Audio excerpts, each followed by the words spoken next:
Welcome to Sports Scope, the most influential sports talk show in the nation.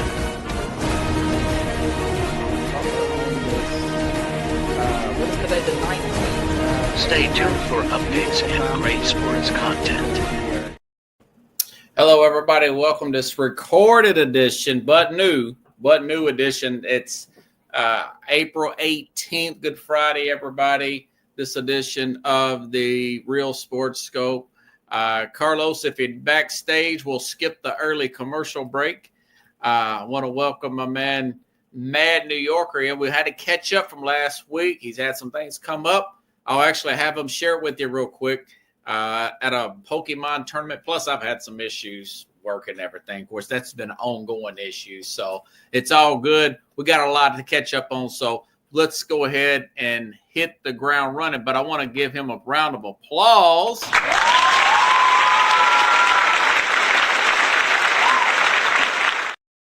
See, you know, the Tonight Show is usually recorded at around this time during the afternoon. Yeah, like when they talk about news and then like, well, in a few hours there'll be the end of the basketball game. We'll know the winner. Right. Yeah. Hey, good to see you, man. So your son, you were in Atlanta last week. Tell us about this round 2 of a Pokemon tournament, right? Yeah, this past weekend I got the opportunity to take my son to Atlanta for a regional tournament for Pokemon, and it was like pretty busy place at the Georgia World Congress Conference Center, so convention center. So like it was really fun. My son competes in his age. He's a senior age group, and it's a pretty good. It was and I went with my nephew this time of year, so it was pretty fun. Yeah, pretty deep. Well, he's getting used to these high pressurizing situations, huh? Well, it's like it's like one of those world poker tournaments where it's like 1 million people, and then the last, the top 50 end up playing each other out until you get to the top 20, and then it just fizzles all the way down. So it's a There was so many people this time. There was a 9-hour tournament, so spend 9 hours. Well, he got an hour break because he's a kid, but I was about to ask, you get restroom breaks? Yeah. They get breaks between. There's enough time between the tournament play that they get breaks and stuff like that. So yeah, it's just a pretty intense situation to get into. Yeah. Other than playing sports, So I try to tell people the difference. The only difference is that he's playing a card game, and some people are just on the field. So Right. At the end of the day, if you're a parent, you know what it is to be supporting your son on the sideline, or your daughter, or what have you there, and then they're doing their thing, and you just got to be there for them, So yeah, kind of reminds me of the chess tournament with Bobby Fischer. Remember that movie? It was a true story, but yeah. I'm like, yeah. So these tournaments, they're pretty intense, and the kids get into them, and even the young little ones, if they don't win, they cry because they know, by the time you play like the 5th or 6th game where you stand, and if you're not coming back the next day, and some kids end up bowing out just because they know they're not gonna be in the top 50. So did he fare better than the Toronto tournament? Oh yeah, he's improving. They just did did a new rotation on the cards. For those of you who don't know, Pokemon, they have a series for every few months, and then every year and a half they do a rotation of them, so they can only use those cards that they've had in those seasons in the tournament. So yeah, it's not like you could just take your Pokemon cards from 1999 and play in the tournament. Like this is they use the current cards that they have in rotation. So it's pretty unique. If you ever get a chance to visit one, if there's one, they've had one in Knoxville before. They've had it in Nashville in the past. I think they thought about having one in Memphis, but I'm sure that one. It's such an event town. I know exactly where they can put it. That convention center that we've got.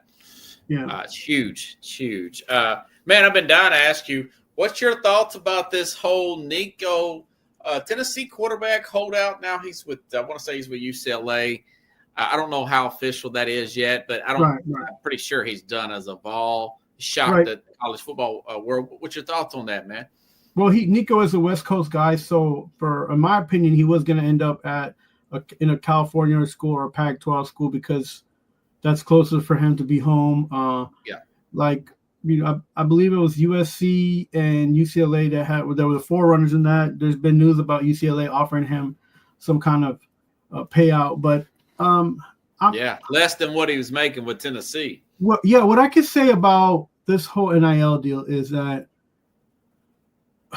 so Tennessee was one of the forerunners in fighting and going against the NIL and some of the new policies that are coming out. And now Nico wants to do this, and it kind of bit Tennessee in the butt because they were fighting for these kind of rights for athletes, right? Mm-hmm. So now Nico does something which goes against what Tennessee was thinking that would happen. And so, mind you, this was almost 2 seasons ago where Tennessee was fighting the NIL for the athletes to be able to have more opportunities. I don't know if people remember that. So, now that Nico did this, people are kind of like, upstruck. But this was the same type of situation and rights that Tennessee, the university, was, hedging their whole class on the year before last. So for opportunities for the students. So, BSMA, if you're a Tennessee Vol fan, you don't want to see a guy like Nico leave because, he was building something up. He was your quarterback. But then again, it was, if it wasn't going to be Nico, it could have been some kind of other player or players. And that's something that the university and the fan base has to be aware of. I'm not saying what he did is right, but I'm not saying that, we should all be happy and just turn the other cheek. But what I am saying is that these students are looking for opportunities. And when I mean by opportunities, it's like pay to play. In other words, if they're going to get paid, they're going to go where they can play. So we all wanted this for these athletes, these student athletes. We wasn't for scholarship. We were for like, hey, give them as much as they could before they graduate. And now we can't be bitter about what's going on. So it's just like those people that don't have any money. Nobody wants to help them out. But then when they strike the lottery, it's like everybody wants to, you get a phone call from everybody, right? Yeah. So like you can't, you can have whatever opinion you want, but these situations are going to happen. Tennessee can always safeguard themselves by making sure that they are ready to flip the bill. If you're not Ohio State, Michigan, all these bigger schools in the top 5 conferences, Texas, they're all flipping the bill. So you can't be. Well, nobody flipped the bill on him. Right. I think this is a case where he got bad information. Sounds like his dad's been pushing this. Right. So that's another thing. He didn't get $4 million. He got half of what he was actually making. That's what I was trying to say. But it's a monumental mistake on his part, really. Well, this is a situation that unfortunately it's not just a player involved. It's more than one side. Everybody's taking a turn. Sounds like it's what the issue is. Yeah, everybody's taking a turn to give their opinion. And at the end of the day, I'm not saying I'm for the student athlete, but we can't be blind and not understand that if a player is going to flip for the next top dollar, that we can't be like our reactions shouldn't be what it was for this whole situation for Nico. Like, I feel bad that he ended Tennessee like that because it kind of gives a sour mouth to University of Tennessee. It makes it look like they're not willing to flip a bill for anybody, and that's not true either. So, there needs to be. Well, he was making top. It's just, And the fact is that Kevin told me this the other day that he just totally blew off the practice, did not answer calls, and he probably could have got paid if he would have played it right. And then he says, and then it comes out a few days later, well, we wanted to change the offense. He wanted a more of an. I thought, no, you're realizing how bad you're looking by this, right? And now you're trying to backpedal, and maybe there is some tweaks that Heupel could have made to the offense. Well, so if we take it to Tennessee, the coaching staff, the quarterback, the strategy, they play similar offense to what not BYU, but Baylor was playing in the years past. And a lot of there weren't many like NFL QBs coming out of that system. Like there weren't many people recognizing how to be like. There wasn't a good transition of those guys to an NFL style. So those QBs, as much as they were doing very well in Baylor, when it came down to those tough defensive battles, those defensive games, they weren't able to score. And so, in that same situation actually happened for Tennessee when it came down for them to be an offensive threat. They couldn't put anything together, and they were actually going backwards. And it was easy to defend against that style of play. So, him wanting to be in a different system, where also not just be more competitive and offensive, but also be in a system where he could transition into the NFL if he were to go there. So, if you go that route, maybe he has a little bit of an argument. Look, at the end of the day, you're going to have a new quarterback. You better have a better system, offensive system. You can't just depend on this, everybody, the go routes and all that. You know what you did wrong, so you better fix it. And if you can't fix it, guess what? Heupel will not be there that much longer. If he has a quarterback that left, that was a top-rated quarterback, and this year he doesn't do that well with whoever he brings in, and they're not offensive and they don't score, and when they need to score or score more than 30 some odd points, he's gonna have some issues, and it's gonna be about him not being able to transition and change his coaching style. So, Yeah. I think he needs to add more alternates to it, but I saw him adjust that offense. Yeah, the offense has been.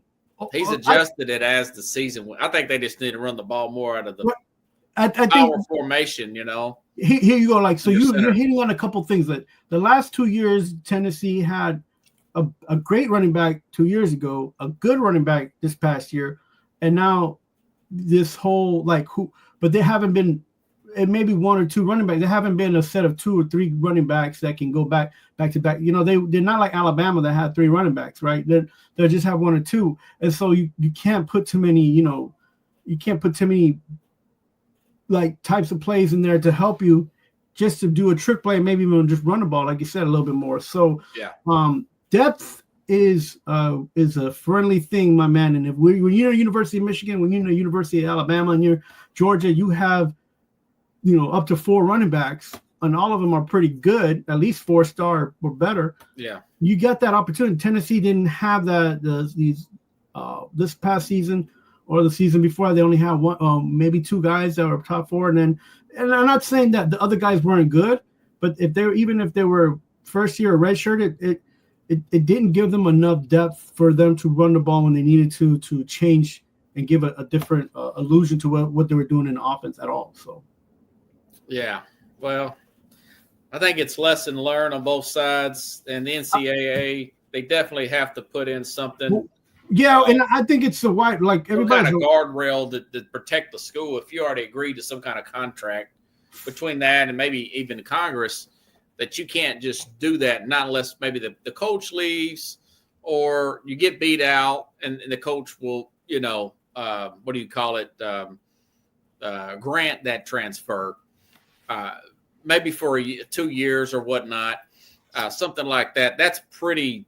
I think that's fair, beyond fair. Really. Yeah, and the fairness things that were thrown out of the system when NCAA was told that they were written in the law that they could only go to so much and into so many things that had to do with NIL. So there's no protection there for the school or the athlete. So these kind of things are going to happen, and until they actually go back and fix those little laws, and that's going to take time because universities don't really want the guardrail unless they're affected by it, right? So yeah. Well, the truth of the matter is, and I said this would be the issue, But I also said they'll work. It'll work itself out. It'll work itself. Name, image, and likeness. That is me getting a commercial for balling out of control at X university. It's name, image, and likeness is not me paying you to come to my university. We know that's why it's been used. Okay, right. We know that. But since it's got to this, and I knew it was going to get to this, you got to put in, if it's a contract, and then in air quotes, like the guy from, since it's really a contract, you have to have some kind of protections for the person writing the contract, and that's got to be legislated either through Congress or the NCAA or both. I'm not a lawyer, but there's got to be some type of guardrails here. Can you imagine somebody just coming up to the Eagles and saying, "Well, we're going to we know you've got Jalen Carter on a contract. We're going to pay him more." Now that's illegal. So. Right. No, but that's something that's got to be fixed, and now we've got a big poster child of this happening. Well, to end the conversation on this note, also what happens is that when the student athlete makes a contract, Caleb Williams, for instance, was at UCF, before he transferred to University of South California. Like he was playing on the other team. He made contracts for NIL. He's not getting that money, right? Because he no longer plays for his former team. It was Oklahoma, right? Something like that. Yeah, well, in Oklahoma, yeah. Yeah, he was at Oklahoma. So anything that he had his name on, Caleb Williams in Oklahoma, all that once he transferred, all that got voided out. So he didn't make any money off of that after. But he made extra, commercials outside of that, though. Right. I saw him on national commercials. Right, but so he represented, so the contract is you're representing the school name, such as Oklahoma on this year, let's say second year, blah blah blah. But once he transferred, Oklahoma's no longer on that contract. He's no longer represented that. Yes, so he can get another. So whenever any commercial came out with him and him having anything Oklahoma or saying or anything in there, none of that he gets paid for anymore. Understand? Yeah. Like, because he's no longer at the school, and that voids the contract. So these guys have to be careful also what they do. It's just something that needs to be worked out, and you have to have an incident before people will address things. You have to have people getting thrown through car windshields before you start putting seatbelts in. You got to lawyer up, Robert. You just got to lawyer up. Yeah, I mean, this is what it is. It's okay. I mean, I think he learned a lesson, and there's some character issues there. There's some, what do you call it, maturity issues there, and it's just an awful thing that you see it a lot in families. One guy's breaking his back. He's got the big family. Everybody wants a piece of him. Yeah. I got a feeling that he's not really behind this. I think his family's pushing behind him. The people that ain't breaking their back, and it's very unfortunate. But hey, that's life in the big city. Tennessee's got to be more prepared for stuff like this. And look, I think they'll get a pretty good transfer. They'll be okay. Yeah, if you're a top 5 school, just buck out and pay out. Like, you don't want this to get out, because what happens also is then you lose 5-star recruiting because they're like, well, these guys don't want to pay NIL, and they're like a major school. Yeah, but this is not that situation. No. Showed it's not that situation. Right. Even though it's not that situation, even if it looks or sounds anything like it. Yeah. You know how many kids are turned off by who do not want to go to Tennessee now, who are not from Tennessee, who don't understand what Tennessee's about. They were just. I think Tennessee did a good job getting it out there that they paid him $8 million over a 4-year deal, $2 million a year. Lane Kiffin pitched a bleep, that rhymes with itch, when he found out that Tennessee was paying this guy $8 million NIL deal to come to Tennessee. He wanted more than 2.4 when he has these numbers that are just below average. He's the developmental quarterback. He's played 13 games. That's, that is what it is. Yeah, maybe they probably should have found a way to work it out, but you can't just blow off the coaching staff and just say, I'm not going to, Oh, no, not at all. I mean, I'm with you on that, but I feel like this whole situation, everybody look bad. Like, everybody. And, like, there's no one. Well, Tennessee has to, they have to get out in front of this sort of thing. I don't know if this has been talked about prior to it, and we're just now hearing about it. That's not good on Tennessee's part. But normally I look at Tennessee and think, okay, maybe they did screw this up. But it sounds like when you start hearing what other big dogs with big money, Oregon's got money, okay? Or this guy's family is a problem, okay? It's never enough for them. Right. That's what I'm getting just by reading from the guys like the guy from Oregon can get anybody they want, Right. Texas get anybody they want. A lot of these guys are not trying to touch him for sure. You're right. There's not that many. So he's gotten the market says, no, dude, you're worth less than what you're getting. Tennessee can ask for money back. My point, but they didn't. Right. So you're right. It's just made a huge mistake.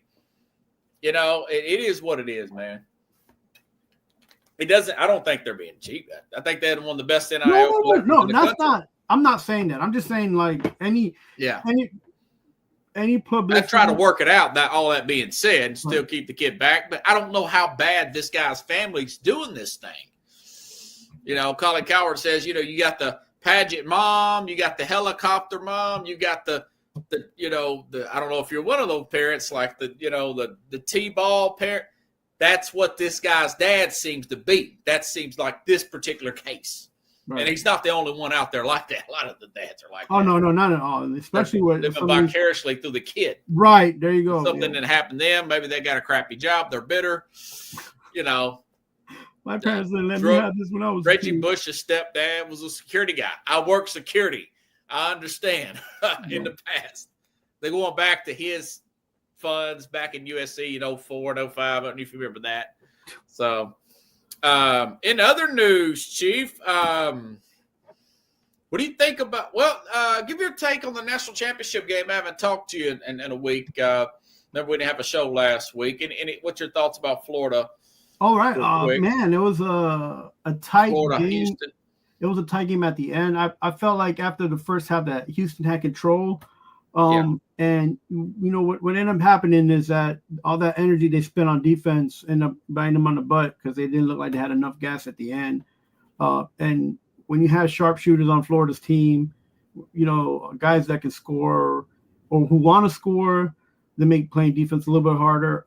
They were able to catch up. It's just like I guess no lead is enough when you're in that kind of situation. I believe they were at the highest 12 points. Yeah, that's pretty gritty against that defense by Florida. The more you think about it, I know that story's kind of getting old, but hey, man, that's a great – I said this last week, man. Coaches in the future that have like a high seed that are young coaches or they got a young team that are high seed and say so a university of nobody gets they're 2 or 1, they haven't been there before, and they get down early in a tournament game, they can refer back to the 2024, 2025 Florida Gators. I thought they were beat by Texas Tech. I thought Connecticut had them on the ropes right in the second round. And then to come back against this team that were down on the ropes against Auburn, that's cardiac kids, comeback kids, man. That's something. Yeah, and especially against the best defense in the country. And one of their benefits was that they have 4 guys that are over 6'7", so 6'5", 6'7". They do have a lot of bigs. And so when you're playing defense, you kind of lose a little bit of an edge when your guys are not going over 6'5". They had a guy 6'3", 6'5". Yeah. Even though it's a few inches, when you're inside, that matters, and it means you have to play. You have to play harder. Yeah, I don't think I get a rebound with something. Yeah, so Florida's got a big man. So they that was pretty smart of 7'2" or something. Smart of Florida to have a big tall team that can, and some of these guys they look like they could play, but they could handle the ball, they could shoot. Yeah. They very decent passes. So these big guys from all over the world, because they're from Africa, from Australia, from What do you think about Walter Clayton Jr.? You think he's going to be a pretty good NBA player? Or is this more like a college thing? He's a senior. I think he was a benefit of the team that he was on, but he does have a little bit of upside and potential. Yeah. What we want to see is, did he declare for the draft? I didn't. I don't think he has any more years of eligibility left. Right. Maybe he does. I have not read that on Walter Clayton Jr. So it's only been 2 weeks, so we'll see. Yeah, so I think that he has upside, but I don't know if he'll go. Even if he doesn't go drafted, he could be undrafted and play in the league in the developmental league, and I think he'll do probably good in Europe or in Asia, like those kind of guys like that. I got a feeling he will from that performance, though. You know? I mean, I just think that when you're a player like that, where you don't have like a specific something specific about you, and you have a lot of potential, it's very hard to be like for NBA scouts to pick you up and say, okay, you're gonna be the number 2 and on this team, because you either got to be a really really good shooter or a really really good defensive guy, and is he a true number 1? You know, like they're saying he could be a mid first round pick, mid late first. Yeah, kind of reminds me of Mike Bibby a little bit, maybe not as quick as Bibby. The way I think Bibby had better handles. Mike Bibby from Arizona. Yeah, do you think Clay Jr. has better handles than Mike Bibby? No, he's comparable to Mike Bibby. I think Bibby's a little quicker. Yeah, I think he can finish at the rim like Bibby could, and his big play ability, he just reminds me a lot of Mike Bibby. Now, he might not be that talented. Bibby was taking big shots in the NBA playoffs against the Lakers, if you remember, back when he was the Kings. The best part about Bibby was the fact that he had 2 big guys, and he had a pure shooter on his side with Stevanovic, and he had Chris Webber on the inside, along with he was on a good team. And Vlade, but the 2 bigs gave him enough time and room, so he wasn't forced to carry the team. You know what I'm saying? It'd be good for the Spurs, maybe. You know, I to feel take like the place of an aging Chris Paul. I feel like. Well, now I forgot they've got De'Aaron Fox. I don't know. Yeah, it depends. I don't feel like he has that good of handles, and I think his passing skills can improve. I guess, and my thing is, I think it'd be hard to pinpoint him in a certain team as long as he has and is surrounded by talented players, and his talent can outshine. You know, so he has a lot of what I call grit. You know, he's one of the. I think that's going to show up in the next. So, but I think if he plays and he's surrounded by people with a lot of potential, then he's going to be good. If not, then I don't know if he can. He kind of would probably end up like a Monty Ellis, like going around different teams. Yeah. Until he's surrounded by. Well, you hope he's not that selfish of a player. I mean, the Warriors move off Ellis for Steph Curry. Right. You hope he's like a Curry type of player. This Google AI thing is saying maybe an Orlando Magic or Phoenix Suns who needs a bunch of players. You know, he's not. He might not be a rock star, but I think he's going to be interesting pro. You know, he will be. I mean, he's not going to be Cooper Flagg type of. No, that's where I'm at. Potential. Can he carry a team? Maybe on some nights, but not every night. Right. So, got to get your thoughts, man. Denver fires Mike Malone. Now we got the playoffs this week. What's your thoughts about that? 2 years after winning a championship. Yeah, I just think that's like something's going on over there between the players and administration, you know, like management. And so, that's, you know, and the problem is he's a good coach, but I think he's also passive aggressive, man. So when you have a person like that, maybe he gave too much opportunity to his players to make decisions. Yeah. You know? Well, that's what a lot of the rumors were, that he played Westbrook more in favoritism and over one of the younger players. The general manager wanted him to play. but here's the thing, like, and we talked about this in the past, and one of our shows, like, and I mentioned like we don't really know, as fans, we don't know every detail of every contract, and people like Westbrook, Jalen Pickett is what I'm thinking about. Yeah, people like Westbrook, if it's in their contract that even if they're coming off the bench, they should be playing such and such minutes, right? Then they need to. Yes, it was funny when I read this. I thought something to do with Westbrook, probably. Right. And when we talked about this a year ago, right, 6 months. Well, 6-7 months ago when they signed him. I said he'll be great in certain roles, but you cannot let him finish games.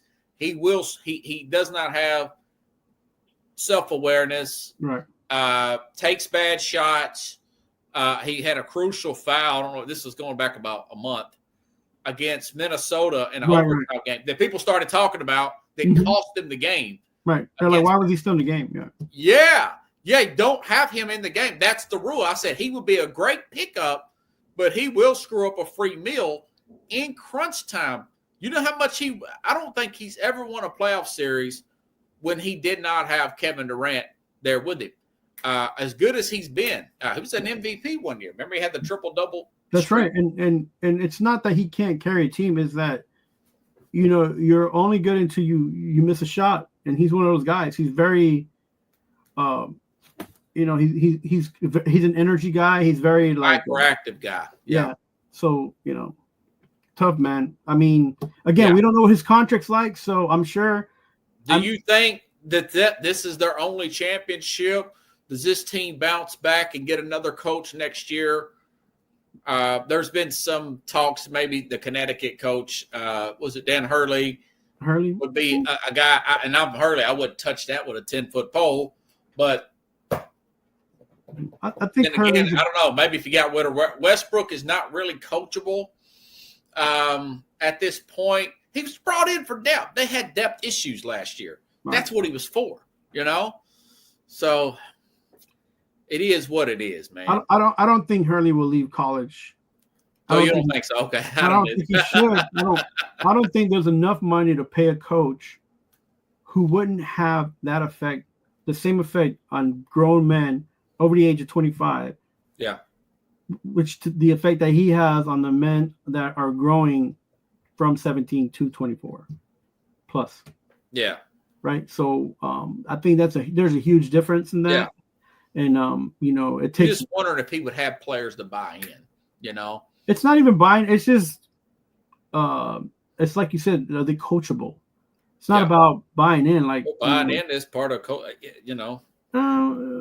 there's a lot of kids that get coached and they don't buy. Yeah. So it's it's a. Oh, I hear what you're saying. Yeah, it's a little bit of both, but I don't think like this. That's why this Villanova guy. I don't think he'll ever be in the NBA either. What's his name? Jay Wright, the former Villanova coach. Yeah, I don't think he'll ever be in the NBA either. So yeah, which is crazy because this guy. Speaking of coaches, Popovich is about to retire this year. I mean, a lot of health issues. Yeah, he had another health issue this week. Yeah. So I got a lot to talk about. We got 28 minutes left. We need to jump on this NBA playoff. We'll start with that Denver series. They have a new coach there, this interim coach. By the way, he has no this guy, his name is David Adelman. Yeah. He has no experience as a head coach. He's the interim coach. Just to give you a heads up, the owner wanted to do away with the general manager and coach, so he fired them both because they were infighting. He fired them both. This guy is now the interim coach here. They're going against this Clipper team that's red hot, man. What are your thoughts on this? Kawhi Leonard's back, playing great basketball. They had a big win last week. I don't know if you caught that over Golden State, this Clipper team. And they're 2-2, by the way, in the regular season. And I want to say the Clippers are actually favored. I said that was what I said. The ones with the negative in front of it means they were favored, by the way. Yeah, I was looking at that. Those text messages I sent you about that. I want to say that, the Nuggets, Clippers -118, mentioned they're favored to beat this Nuggets team. And I'll tell you, man, with this interim coach like it is, Joker's going to win some. He's going to be a beast.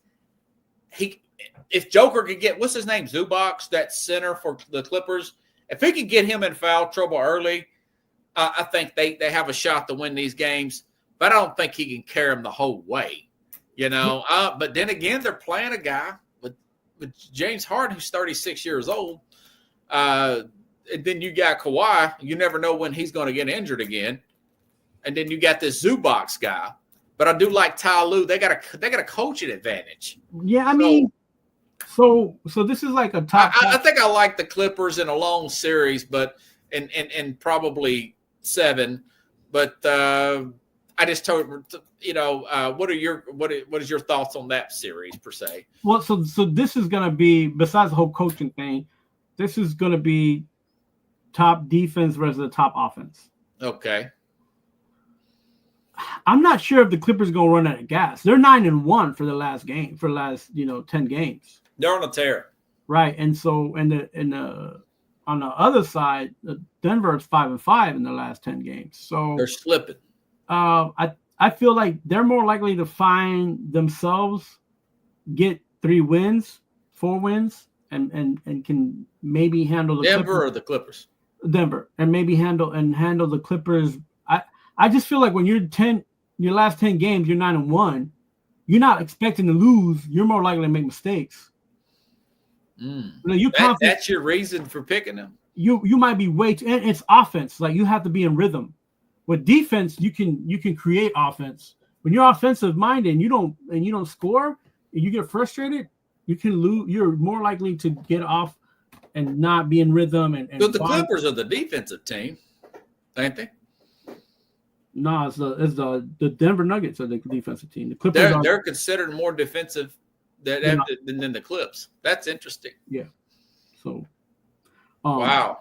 But you may be right. I'd like to see Denver go forward. I like this guy Joker. I think it'd be interesting, more a player of his caliber, to see him play in later series personally. But it just seems like they're in disarray right now, man.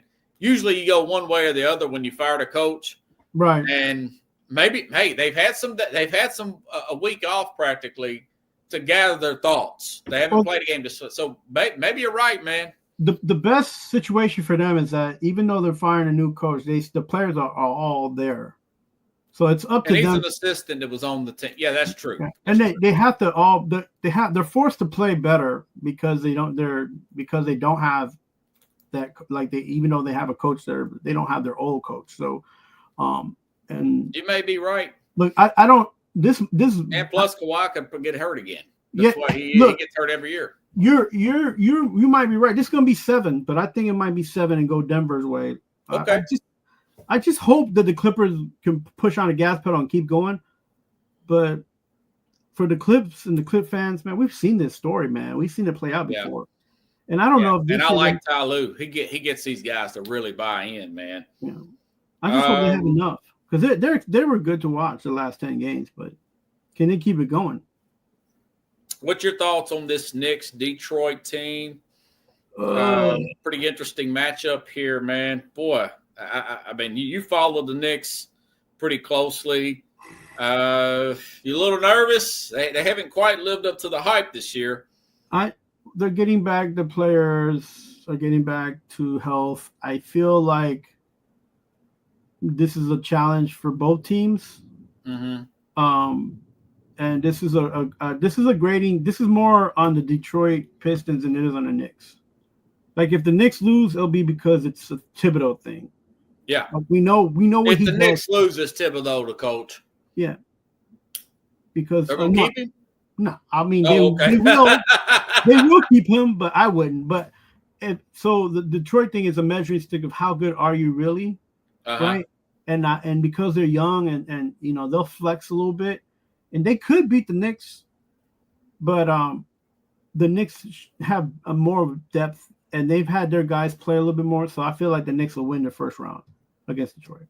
Yeah, I feel like it'll probably be Knicks in 6, not unless they tighten that defense. You want Knicks to win in 4, but right.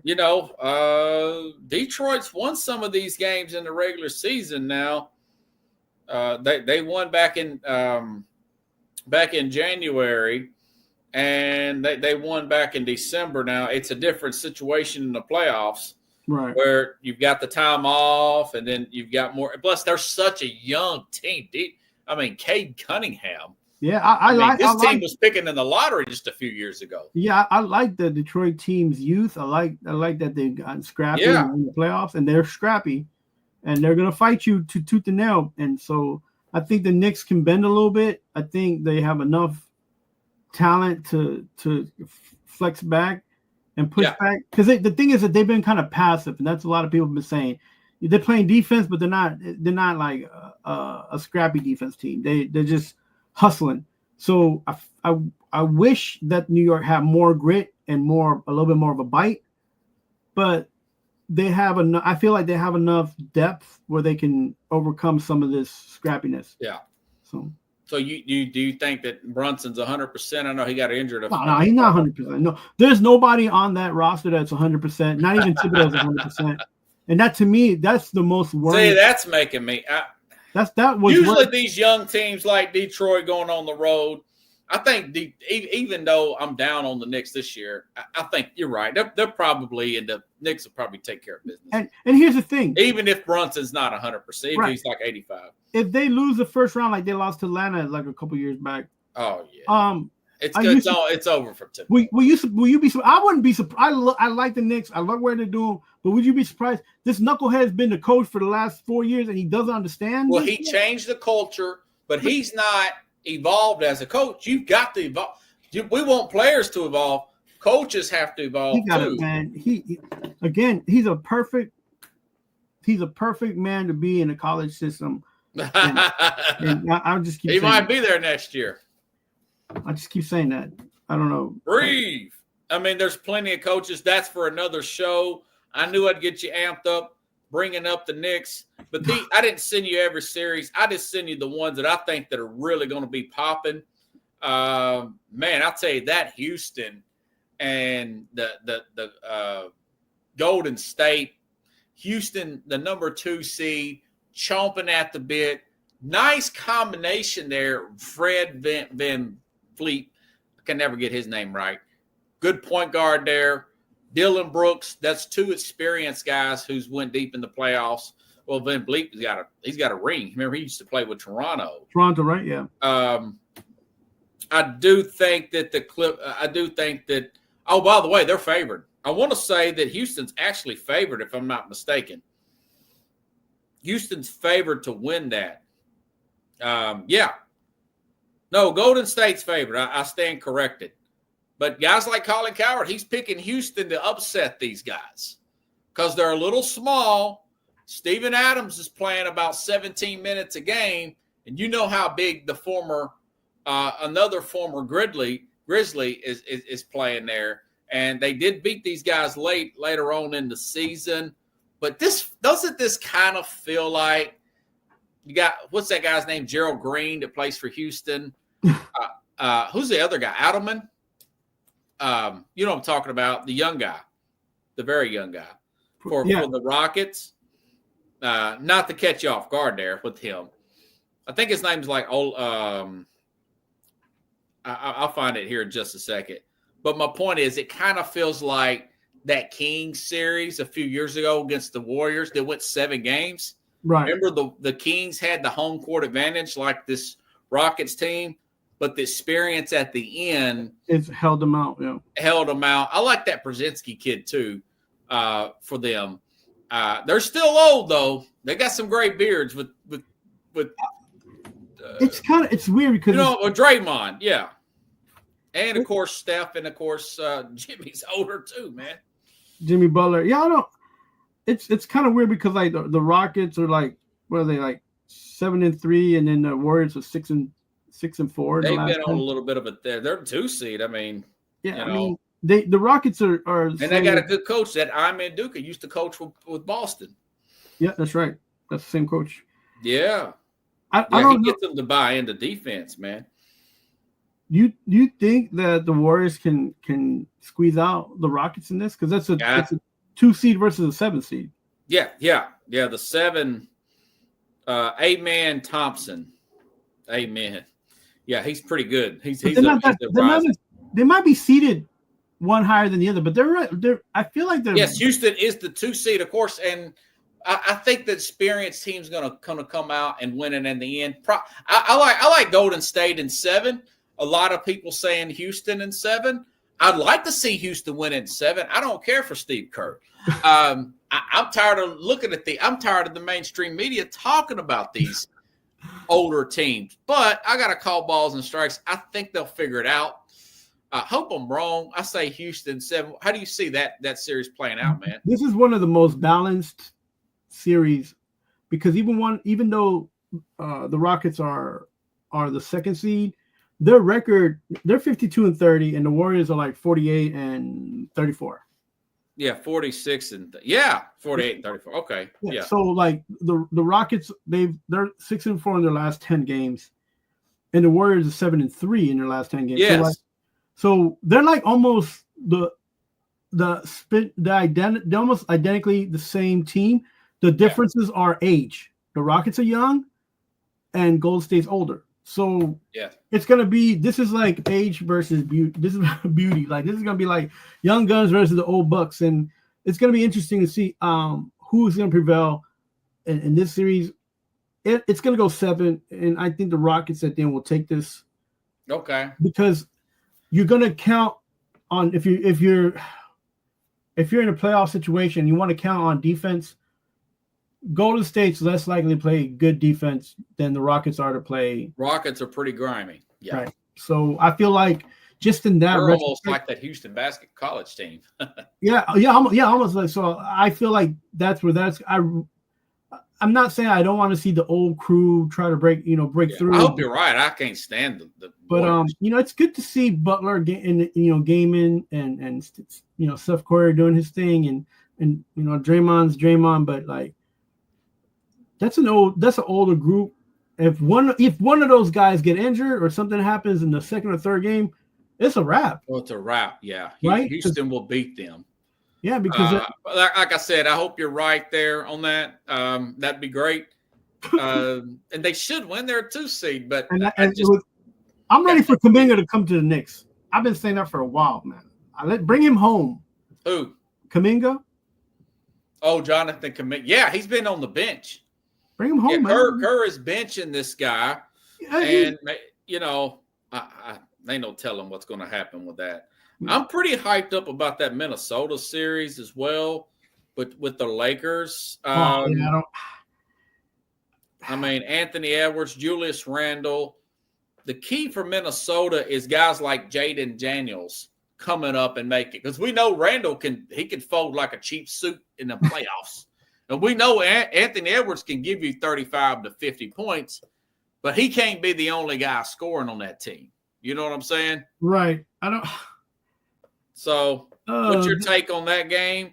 I want to say the Lakers are favored. They're the 3 seed, but they do have a big advantage inside. That Minnesota team's got Gobert, and the Lakers do not have a big, and that could cost them. But I don't know if Gobert can carry that weight. I think this is the one series that the Lakers will probably win. Okay. I don't see the NBA not wanting to see them go past the first round. I mean, and you notice they're getting like 3 days off, right? Like the NBA's trying to get Bron as much rest as possible to keep him in the series. They have to at least give him 2 more series, because I don't think they're ready to say goodbye to LeBron James yet, right? And I don't think he's ready to go. I think the league wants to keep Steph in, and they want to keep LeBron in. And I'd love to see them both get booted. And we talk about Anthony Edwards, and we're talking about Amen Thompson and Gerald Green from Houston in the next round. We want to see fresh. We want to see fresh meat, right? We want to see them ball out. And I don't know if that's going to happen, but. So you're picking. I think it's Lakers in 6. Yeah, Lakers. I think it'll be a good series, though. Yeah, there'll be 2 or 3 games that are good. I think there's always one blowout. Right. Remember, like the last 2 seasons in the playoffs has always been like the 2 teams have always had like one bad game each. Yeah. So I feel like that's gonna happen. Like midway to the second, just like it's 24-point lead. Or game 3, then it gets kind of okay, let's get serious. You see, you already know we're on the same page about it. Yeah. I think all these series we just talked about could go 6 or 7 games. Even that Detroit series, man. Yeah, and the worst part is when you have a team that has a blowout and you're like, we're gonna sweep. And then the next game you play like crap, you know. Oh my gosh, it's terrible. The three ain't falling. Anything else you need to plug? We've got plenty of time here. We're ahead of the game today. Yeah, I'm baseball is crazy right now. Everything's going, like, the season just started. People all over the media getting excited. They run in fast track. I'm being patient about it. I hadn't had a time to go in and finish up my picks, and I'm about to do that in the next 2 weeks. It's been busy over here on this side. I'm not sure if you know this. I volunteer at the school, so I work with the school and in the capacity with the Parents Association. Okay. It gets crazy. This is a time of year where everything just gets pushed pushed up, so that way you can finish the end of the school year. So I guess you kind of can't wait. You're like a student, sounds like. Bro, I'm like, as soon as we hear break. When is this over with, in June? Yeah, so our school year ends in the last 2 weeks of June. So okay, yeah, because you start later, right? Yeah, we start after Labor Day weekend. Yeah, so that's cool. That's how it used to be back in the day when my mom was in school. Yeah, so there they start in freaking August when it's 150 outside, you know. Oh, by the way, Thursday, are you good to come on Thursday for the NFL draft? Okay. Right. I just want to do the first 10 picks. I've got to get up early Friday. He said, don't bother me with that. We'll hang out. That'll cover both of the New York teams. Yeah. That will cover the Titans, who's got the number 1 overall pick. What are you thinking? Are you excited? Yeah, I'm excited now. You Cam Ward? Kevin brought up a good point yesterday about Cam Ward. Is his biggest plays are off script. That's got me a little worried. I'm starting to think maybe Tennessee should really look again at Schroeder Sanders, or maybe trade down if they can trade down. Like if the Giants really like Cam Ward, and maybe them come up if Tennessee could get Sanders at 3 and maybe get the Giants' 3rd round pick. But I don't know, man. I got a feeling that people are sleeping a little too much on Sanders, man, because of his high completion percentage, processing ability, and that quick release he's got. Although Ward's got, he's good acumen, but that is somewhat of a concerning point and a valid point that Kevin made the other day on the program. Yeah, look, I wouldn't be surprised if New Orleans or the Raiders come up straight up. Okay, straight up. If I'm those two teams, I'm on it. Fire, bro. Put some gas on it. If I'm Tennessee, I'm listening and I'm like, all right, let's see what you got and let's go for it. Because, man, they can bang out 3 or 4 players that are top rated instead of just getting one. Yeah. Whoa. Yeah, that's true. That's true. And they don't, And you might be able to get a pick next year. Maybe a 1 pick next year if somebody like the Raiders comes up, or I would actually ask the Giants for their 1 pick next year. Maybe they'll hang the phone up on me, but you got to ask that. Do you like if you're forced to make that pick? Now we'll talk about this Thursday live. Maybe your mind changes between now and maybe get some new information. If you're forced to make that pick at 1, who do you go? If you're forced to pick a 1, Hunter. Yeah, nobody's traded. Travis Hunter, okay. You picked I feel like you picked the most. It feels like the most can't miss, even over Abdul Carter. Right. Like if you're gonna go 1, you got to pick the guy that's gonna be the most, that has the most upside, right?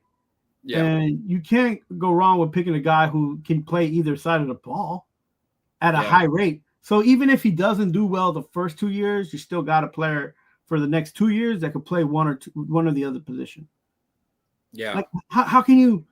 What like if you're sitting there? Why would you not make that pick? Like if Tennessee doesn't pick Cam, I wouldn't be upset if they pick Hunter. But you said you watched that Giants, the Giants. What do you call it? What's it called? The HBO show. Yeah, the Hard Knocks, the behind the scenes with the general managers and everything. When they had Brian DeBall going to the blackboard with Jaden Daniels, and they were really high on Jaden Daniels because he had all the answers in the blackboard. He had recall. That was what I was reading, that that Brian Callahan with the Titans have about Cam Ward, that he has a lot of recall there, that he will fit in their system really well. He does have a stronger arm than Schroeder Sanders. If he's really that much of an ace on the blackboard, they said that about Baker Mayfield too. Now, this guy's quicker than Mayfield. He's got a stronger arm than Mayfield, much better athlete. But Mayfield struggled early on. He struggled. Now he's doing pretty good with Tampa. He's won playoff games in. He's holding his own even with the defensive-minded head coach. So I'm a little torn now after thinking about this stuff. But if I probably would take Ward Sunday, coming up Thursday, less than a week from today. If the information I'm getting is correct, and if what I'm reading is correct from Callahan, that he's that much more acumen-wise, and he's got that character and desire. That's where you have to know. How much does this guy really love football? And that's where you have to do your research as a coaching staff and see, is there a chink in that armor somewhere? Is this guy BSing me? Is he not really putting the kind of work in? Are people telling me the truth about him? Or, but I also know that Sanders has worked with Brady, and I've watched Sanders before, and he has what it takes to succeed in the NFL, and that's make quick releases. So look, all these guys are going on bad teams, no matter what we got to say about it. Yeah, but Tennessee's offensive line has massively improved. My thing is this always with the first round picks, because everybody wants to go first, but what they don't realize is they're on the worst team ever. Do you and can you say, to be honest with yourself and be like, we are going to become winners. We are not winners yet. As a first round pick, you got to think that. I'm always been a winner. I'm a champion, but this year I won't be able to. You got to eat that with a grain of salt, right away, and be like, okay, so if I'm not this year a championship, next year I'm definitely going to be a champion.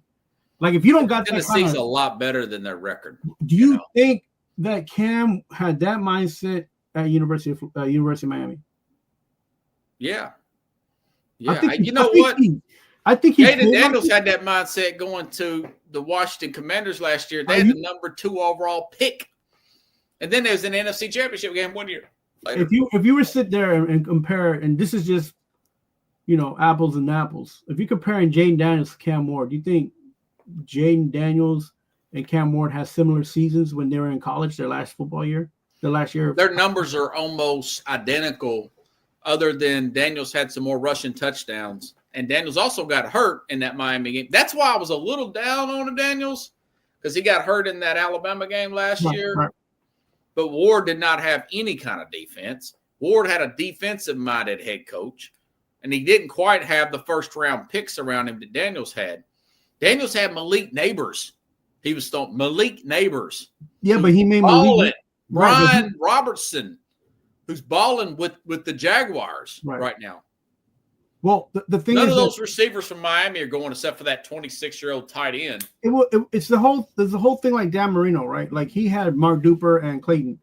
Like, that's a different animal. No, what I'm saying is that if you have that much upside and you have the tools around you, then you're going to be successful. Can Cam Ward make Trey Burks a better wide receiver? Well, I don't know. I don't know if Burks is going to come into camp. I think he can possibly make Calvin Ridley a better one. I mean, I think he can make. Or wouldn't you rather have Kyle Ridley on one side and Travis Hunter on the other? Well, then they're going to have to. Who's going to be their quarterback? If those two, Will Levis. Look, if those two guys, Brandon Allen. That's they don't even have Mason Rudolph no more. So this is going to be a fun. So hold that thought for Thursday. We'll come on 8 p.m. Eastern. You already know. We'll have to come on normal time because that's when the draft starts. You simulcast it, or how are we gonna do this? Yeah, we'll do it live just like we did last time. Yeah, it'll be on now. We may have to go off Roku TV after the hour, but people could still watch it on SportsScope, YouTube, and Facebook Live, and we'll do it just like last. Oh, by the way, have your mock draft for first 10 picks, and folks, mine will be in Wednesday. I've already kind of got the first 5 lined up. You turn Number yours 6, on. I'm thinking, huh? I'll turn mine in too, so we can kind of just sit on. Yeah. Have it with you. But you know me, I'm gonna have 100 of those. Yeah. Of course. I mean, just like last time, do 10 picks. That's a lot easier. We won't have to go through the whole round. We'll get the 2 New York teams. We'll get the Titans covered, and we won't be here all night. And I think it'll be great, man. It's gonna be a lot of fun. I'll send you my picks on Wednesday. So if you want to, that's great. Yeah, because I'll have mine. I'll definitely have mine. Like I said, I kind of got the first 5 lined up. It's them last 5 is going to be a little challenging. You know me, the first 10 picks. Sell. Yeah. Yeah. This is the year that no team in like 30 years has made any trades in the draft, before the draft. So maybe nobody wants to come up. Everybody likes where they are. They don't sound good, but we'll see. I believe it, man. All right, Mad New York, everybody. Appreciate you, bro.